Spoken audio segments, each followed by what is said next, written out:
Sahabat setia Glory yang dikasihi Tuhan, Shalom. Hari ini adalah Senin 2 Oktober 2023. Hari ini kita bersama-sama merayakan peringatan wajib para malaikat pelindung. Setelah hari Jumat lalu kita merayakan Pesta Malaikat Agung, hari ini bersama dengan seluruh gereja kita merayakan peringatan wajib malaikat pelindung. Tradisi gereja menghormati malaikat pelindung dalam sebuah devosi sudah ada sejak gereja perdana.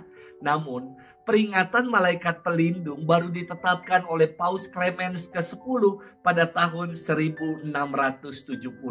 Sekurang-kurangnya, saya search di Alkitab elektronik, ada 285 kata malaikat dalam kitab suci dari kitab Kejadian sampai dengan kitab Wahyu. Dalam kitab Kejadian, ketika manusia pertama diusir dari Firdaus, para malaikat diutus Allah untuk menjaga taman itu dengan pedang yang bernyala. Para malaikat juga sering menampakkan diri dalam kisah para bapa bangsa. Yakub bahkan dikisahkan berkelahi dengan seorang malaikat.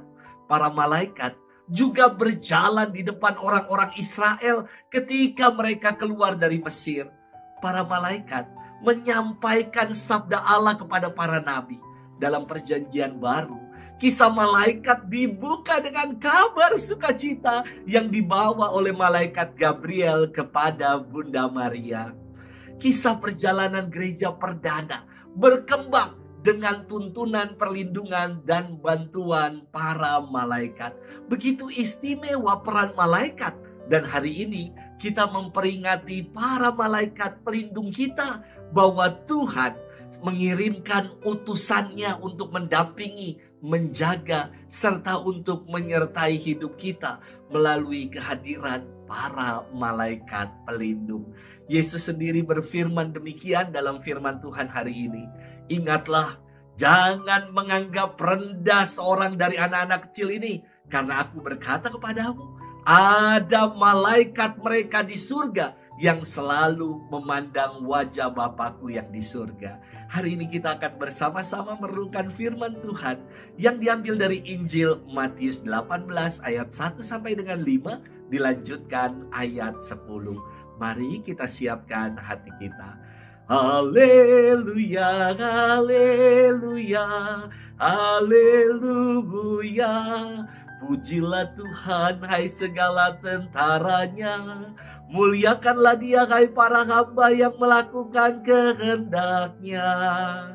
Haleluya, haleluya, haleluya. Tuhan bersamamu dan bersama rohmu. Inilah Injil suci menurut Matius. Dimuliakanlah Tuhan. Sekali peristiwa datanglah murid-murid kepada Yesus dan bertanya, siapakah yang terbesar dalam kerajaan surga? Maka Yesus memanggil seorang anak kecil dan menempatkannya di tengah-tengah mereka lalu berkata, aku berkata kepadamu, sungguh jika kalian tidak bertobat dan menjadi seperti anak kecil ini, kamu tidak akan masuk ke dalam kerajaan surga. Sedangkan barang siapa merendahkan diri dan menjadi seperti anak kecil ini, dialah yang terbesar dalam kerajaan surga. Barang siapa menyambut seorang anak seperti ini dalam namaku, ia menyambut aku. Ingatlah, jangan menganggap rendah seorang dari anak-anak kecil ini, karena aku berkata kepadamu, malaikat mereka ada di surga dan selalu memandang wajah Bapakku yang di surga. Demikianlah sabda Tuhan. Terpujilah Kristus. Sahabat setia Glory yang dikasihi Tuhan, Shalom.